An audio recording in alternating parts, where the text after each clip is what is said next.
This is a Bramble Jam podcast.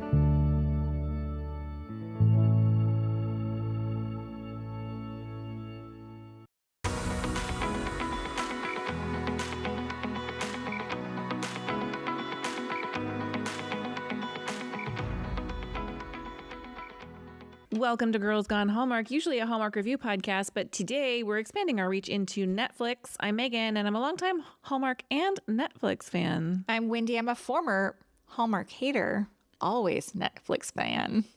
Today we're continuing our review of the series Ripple with episode 2 titled Drip, Drip, Drip, which is currently available to stream on Netflix. Hey, if you're a fan of what we're doing here and you are just a Netflix watcher and not a Hallmark watcher, you can check out the rest of our episodes, maybe get some ideas of what Hallmark movies you should try out this season. But you can check us out on Patreon, where we drop 4 episodes a month on Mondays. They are lifestyle, they are pop culture related. We share our favorite approved items, stuff we are currently using and loving in our real lives that we've paid for ourselves that is never sponsored. You get a full week completely free over there, and you do get access to our back catalog of episodes to check it out. So you can try that at patreon.com/Megan and Wendy. Hey, if you have thoughts on this episode and want to talk about Ripple, send us an email. We are at girlsgonehallmark@gmail.com. We have gotten a lot of emails. People are excited, 1, that we're doing this series, and 2, that we have expanded our reach into some Netflix. Yeah, we got some great suggestions of some additional shows to check out. I'm excited about it. Yeah, I'm excited. So email us, girlsgonehallmark@gmail.com, if you have thoughts. You're excited about it after a conversation we had about scaling back the number of episodes we produce. It's push and pull with me all the time. All it takes is one suggestion and you're back in. Easily influenced. Yes, me too. Honestly, if a listener emails us and they're like, I love what you're doing, please review X, Y, and Z, the answer is usually yes. Yeah. If we have time in the schedule to do it and we have time in our personal lives to consume that content, yeah. Why not? Agree. Why not? Let's hear a synopsis for this episode. Drip, drip, drip. John confides in Kris while Aria spends time with her mother. Walter struggles with technology around the house, and Nate leans on Claire for support. It's time for news and notes. Episode 2 was once again directed by Amanda Tapping, who also directed the premiere. Her resume includes The 100 and with an E, Motherland, Fort Salem, and Murder in a Small Town. Michelle Giannusa is credited with writing episode 2. Our cast returns: Frankie Faison as Walter, Julia Chan as Kris, Ian Harding as Nate, and Sydney Agadong as Aria. Marcy T. House as Tara and Sarah Swire as Ellis also return in this episode. Also returning is Robert Bazzacci as John and Vanessa Smythe as Claire. Kelly Fanson plays Rose, Aria's mom. She has 34 acting credits, and regular Hallmark fans might recognize her from the 2023 movie Christmas with a Kiss.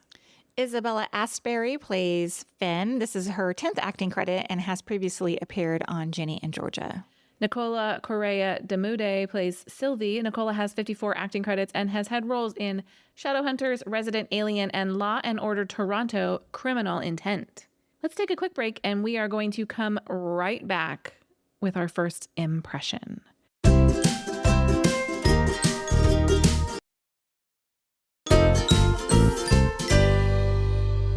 Hey, Wendy, what was your first impression of Ripple episode 2? I am emotionally invested, and I'm scared of where this story is going to take us.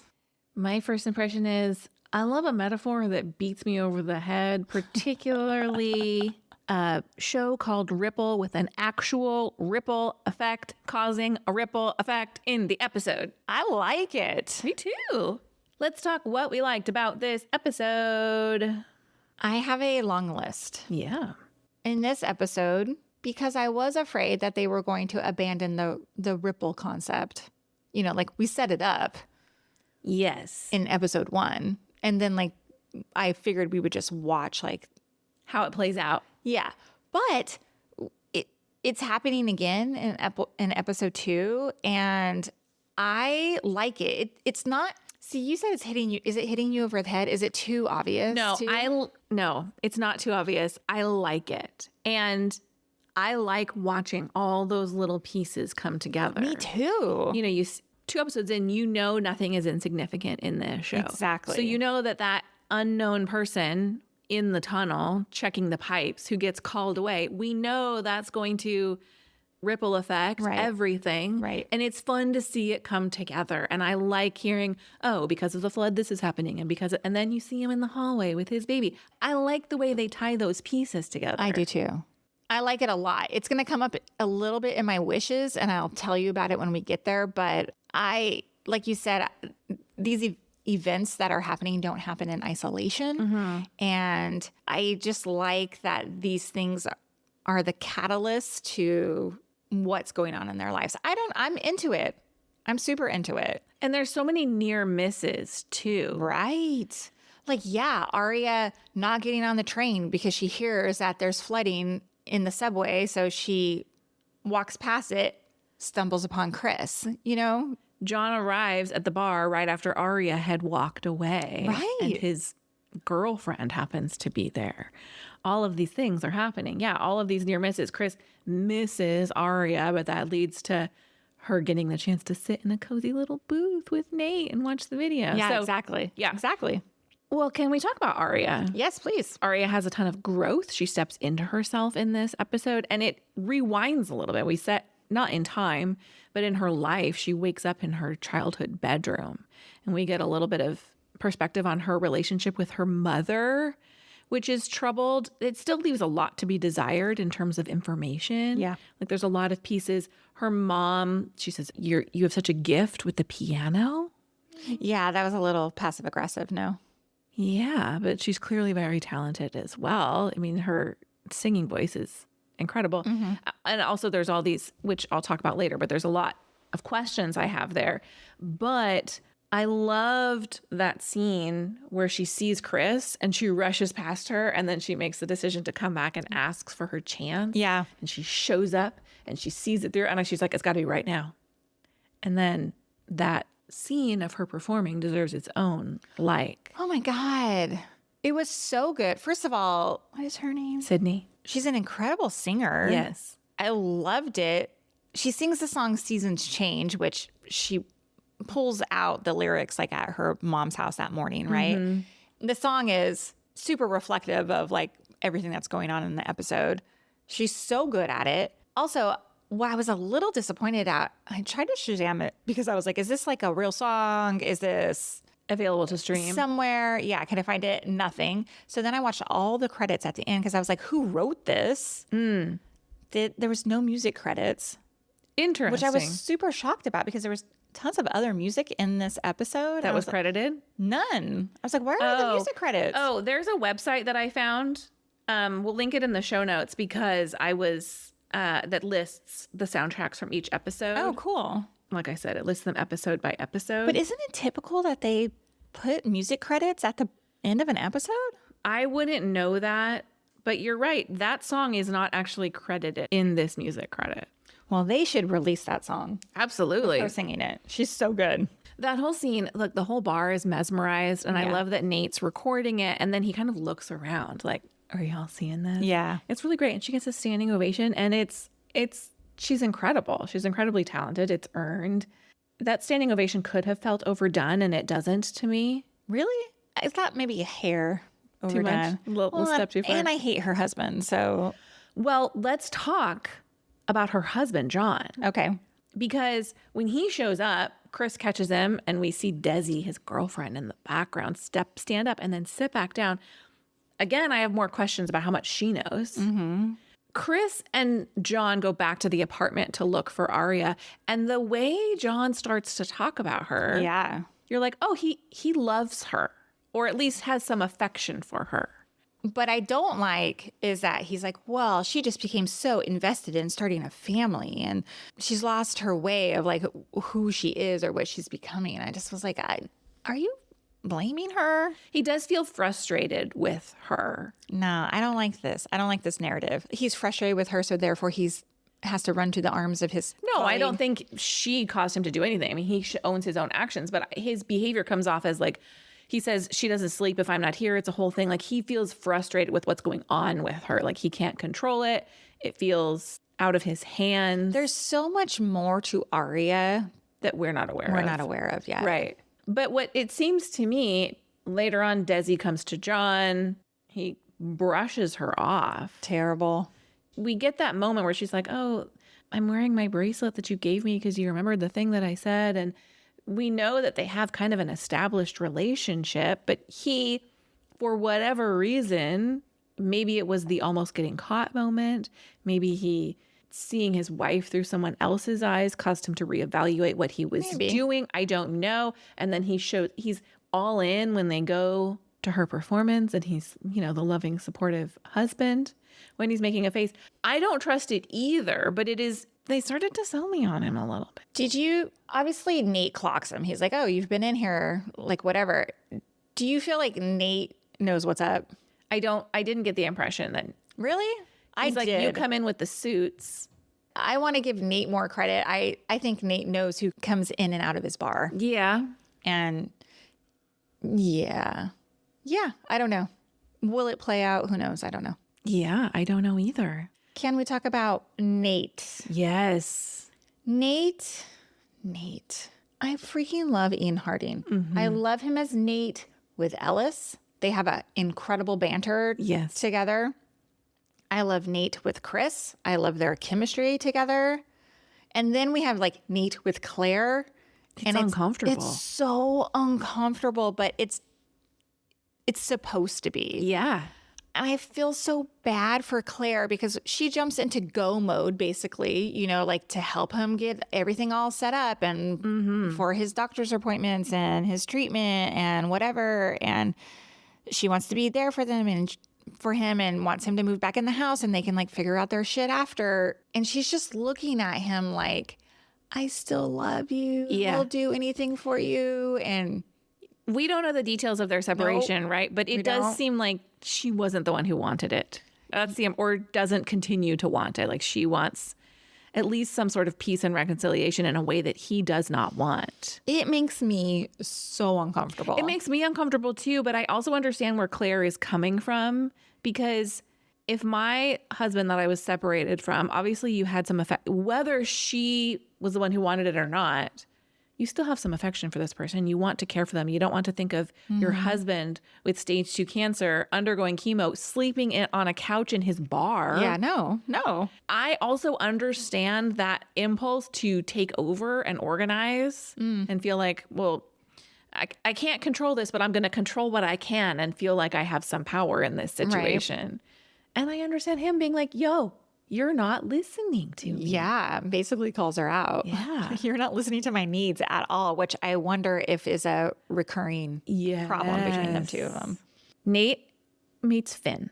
Yes. This is where I am afraid of where this story is going. This charming 9-year-old girl. I adore her.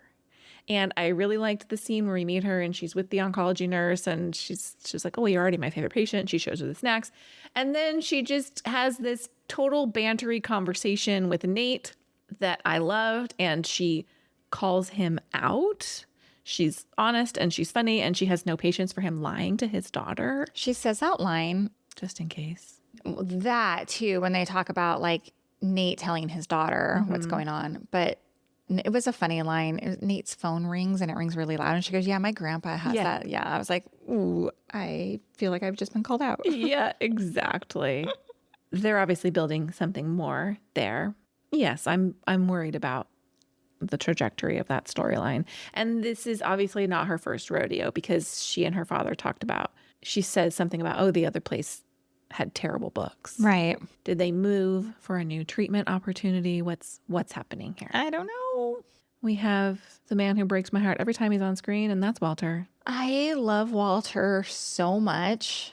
In this whole episode, I felt deeply, and I loved how Tara helps him through it. Mm-hmm. Walter's looking for his computer charger, basically, because all this stuff is not falling apart, but like things he wasn't involved with when his wife was living, right?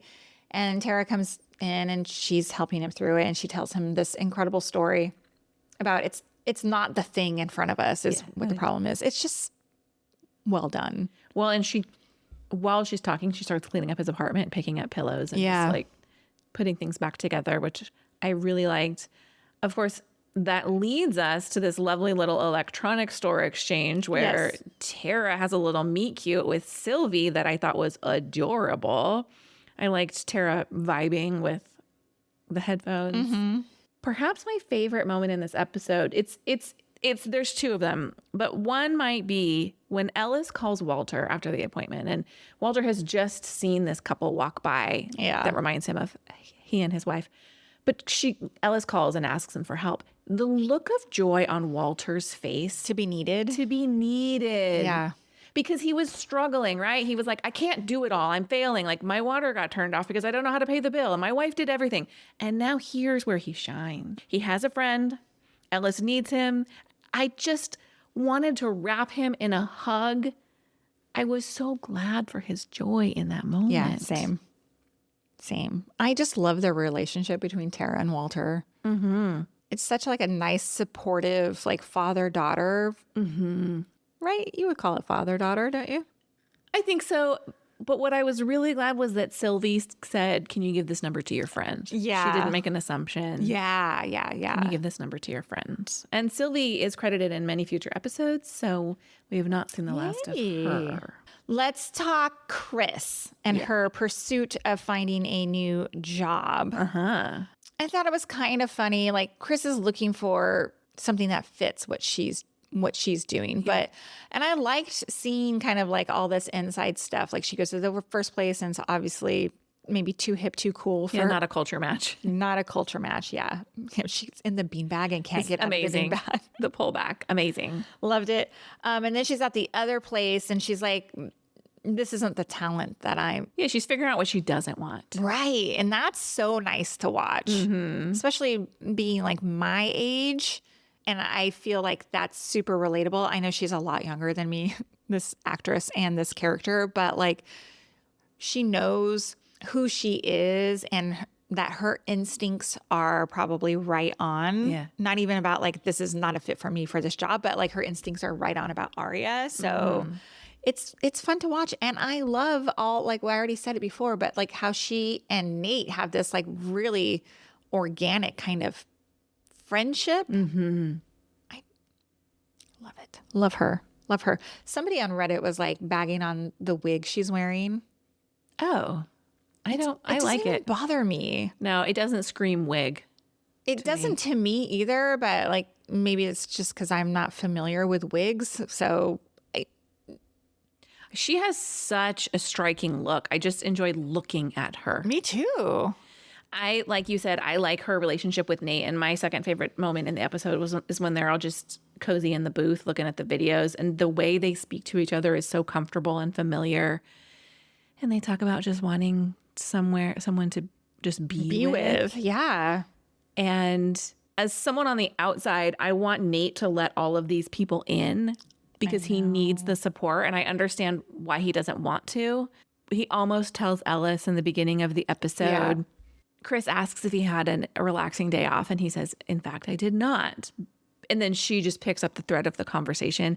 I want him to let them in. My guess is something is going to happen. Oh, God. That lets them in. See, that's the beauty of a show like this. And like also the hardest part for me is like, I'm waiting for the other shoe to drop the entire time. And I'm like, look, that's great television. It is. But also not great for my mental health. I know. I'm worried about him. Yes. And I'm worried about Walter. Yes. I'm worried about all of them. Oh, wow.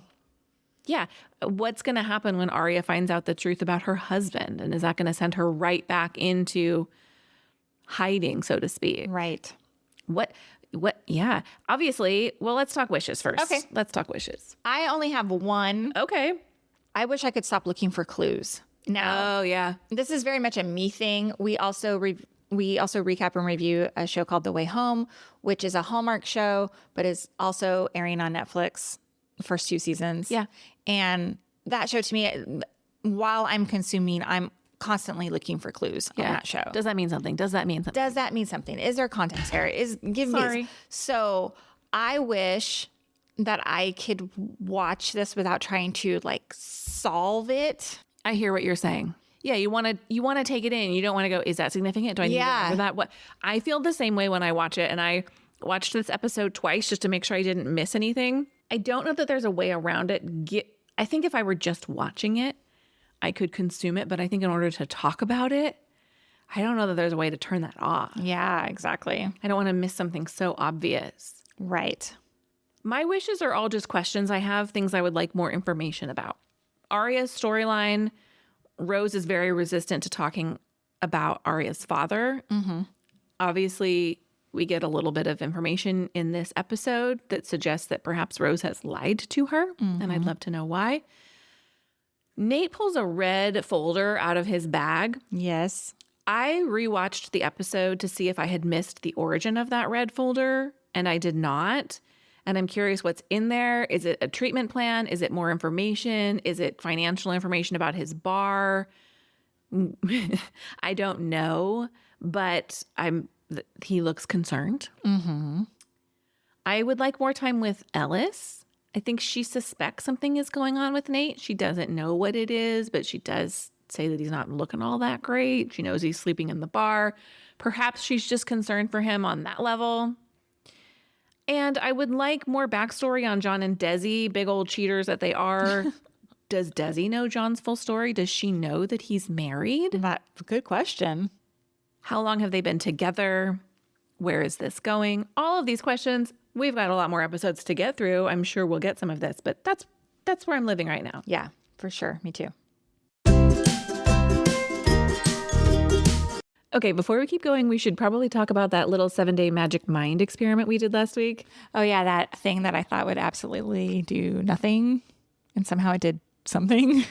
I tried it because my afternoons have been rough. Like, I'll sit down to work and immediately think, nope, not today. And I tried because my brain fog has been real. I can start the day feeling like I'm on top of things, and then by noon, I'm like staring at the screen going like, what was I doing?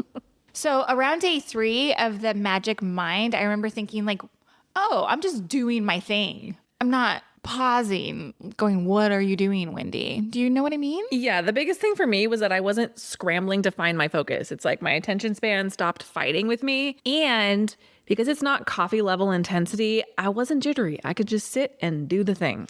I know you're the kind of girl that's like, I can't drink a coffee in the afternoon. Here's the thing for me, it didn't like change my personality or fix my life in any way, but it did make the week feel a little bit easier, especially towards the end of the week where I'm like done. Yeah, just smooth the edges a little bit. Less fog, more focus. And if your brain feels like a little cluttered browser window most days, this might help. So if you are curious, we do have a link. It's magicmind.com/girlsgone20. And the code girlsgone20 gets you a discount. Try it for 7 days and see if it does anything for you. We were surprised in a good way. Now, I want to talk about the Did You See That section of this podcast. Typically, we are typically Hallmark movie reviewers, and this segment was born out of continuity errors, bizarre things that happen only in the Hallmark universe. Those things don't happen quite as much in a Netflix level television show. Mm-hmm. And so what I'm doing and what I think you're doing is using this segment to call out moments that needed a second look. Sure. So let's hear some of your Did You See That moments. I don't have a ton, and you talked about it earlier, but I do think the details matter. I feel like it's super rewarding when I see them pull back on the coffee maker and it's dripping, dripping, dripping, dripping. The episode is called Drip, Drip, Drip. Like, I love those sort of elements added to it. The faucet is leaking. Yes. The water pressure is low, right? I like all those things. Yes. And maybe I'm not going to assume like those things just wash over the regular viewer, because you and I watch with like an eye of like, what does that all mean? But I like it. I like it. I do too. I like it. My other Did You See That? I liked the tattoo reveal. Mm-hmm. Here we see Aria sees this picture of her when she's little and she doesn't know who the people are in the picture, and this guy has this tattoo. Fast forward to Tara listening to Orion, which is a sound bowl meditation. I assumed it was music for some, you know what I mean. I assumed it was like rock music or like. Yeah, it's what Sylvie introduces her to. Right, because she's like jamming out to it. But then we see it on the app, and I looked at it closely. It was like sound bowl. You can kind of, if you go back to the record store, you can kind of hear it. Oh, really? Bit. Oh, interesting. Or I hallucinated. I had a sound hallucination. But the picture on that album is the tattoo. I'm like, how are they connected? Is this Aria's dad? Right. Is he still alive? The way Sylvie spoke about the artist, it seemed like he was still alive. Yeah. Yeah, exactly. Yeah, I don't know. And my other question is the whole conversation between Aria and her mom. Her mom says to her something about like, basically, why did you come here last night? Like, Aria presses her about like her not talking about things, and the mom presses right back saying like, you don't talk about things, which I was like, is that more about John? What's more to understand here? Because the mom made a dig about John in the first episode, if you recall, when she's on the phone. I don't recall. And I don't remember the context of it, but I do remember them having a kind of a contentious phone call in the first episode, and she does make a comment about him. Did you notice her mom had like purple in her hair? I noticed her mom didn't look old enough to be her mom. Oh, that wasn't it for me, but I was like, oh, her mom's kind of like a rocker chick. How does that play into this situation here? If it does, I don't know. I have just a couple. Did you see that? Look, the first interviewer that Kris meets with casually calling Coldplay and Avril Lavigne oldies. Please excuse me while I crumble into dust. We talked about Kris and the beanbag chair moment. The physical comedy of it is great in a show that's not really all that comedic. I don't know if you caught it. When Aria is in her childhood bedroom and she gets up and she's looking through her dresser, she picks up a hair clip and it's broken. Yeah. There is something so poetic about that. If you have ever moved out of a space, but you still like have a room in your childhood home. I have a college kid, so I'm familiar with the stuff that gets left behind is like the second favorite clothing and the chargers that don't really connect and the mouse that needs batteries. It just was very poetic. Like these are the kind, she didn't throw it away. She just moved it out of the way. These are the kinds of things that get left behind in your childhood room. And I just thought it was a classic little set piece. Yeah. Well, that's a wrap on our thoughts on Ripple episode 2. We will be back next week with a review of Ripple episode 3. Stick around. If you love this podcast, we love your 5-star ratings and reviews. You can leave them right in the Apple Podcast app, and we'll be back next time with more Hallmark and Netflix reviews. Goodbye. Bye.